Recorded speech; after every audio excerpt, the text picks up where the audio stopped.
Gregory Ferris, great to have you with Central News today. Great to be here. Now we're going to be talking about your film The Land, and congratulations first of all on the film, and double congratulations because it's received the Best Direction.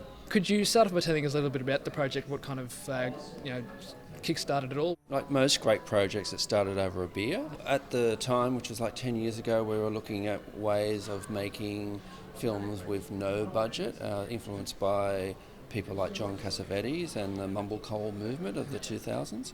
And a couple of friends of mine who are playwrights and actors had developed this, what I would call a scriptment, which is not a script, it's not a treatment, it's sort of halfway between the two. And we were mutual friends with an internationally acclaimed stills photographer, Ingvar Kane, who is won the National Portrait Prize, based in Sydney. And we were just talking, and they had this idea to shoot a narrative drama at Iggy's property, which is up near the Wallamai National Park. Can we do this for no money? And it was just at the time that Blackmagic were releasing all these new digital low-end cinema cameras, and just talking to them about the project, it was like, yes, we can do this. There's also some challenges with that in terms of, because it's an improvised drama with a set of scenes and objectives and what happens in the scenes, can we shoot it chronologically so that the story is affected as we go and changes as we go? Jez, you can talk, there's no one else here. Jane Phillips, you don't ever think about her. She's never getting away from me. She's up in here.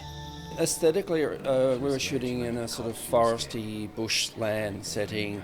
There were some challenges because the road, it's about 25 k's into his property on a dirt road, and then the road stops, and then there's another 1.5 kilometres to where the shooting location was. Iggy had a four-wheel drive that he had made a sort of track through the trees, but it wasn't a road in any sense of the word. There were some issues around shooting in those locations in terms of cicadas and shooting around that noise.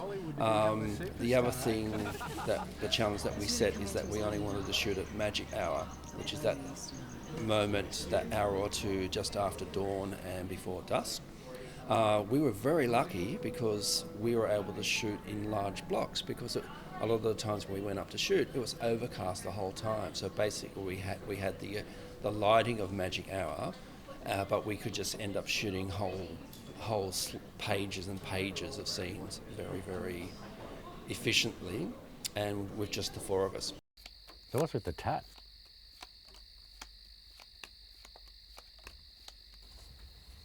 Me, Amy, and the kid.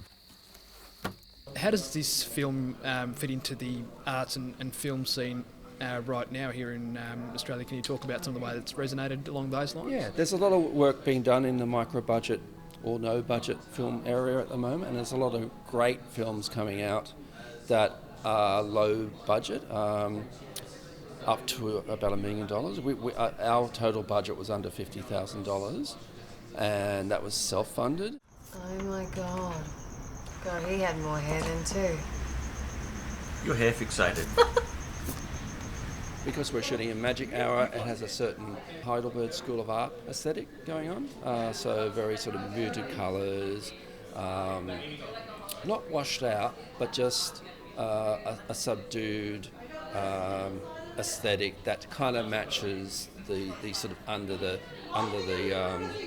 what's hidden underneath in terms of some of the text and dialogue and narrative that takes place within the film. When we started sending it to festivals in 2021, there was a lot of parallel to certain events that were happening politically in Australia in terms of alleged past historical sexual offences, particularly by certain parliamentarians. So there was a certain zeitgeisty moment for us with the festival circuit. And we wanted to make something that together, and something that it's not something that we would want to do again, but it's certainly an artefact that we're very, very proud of.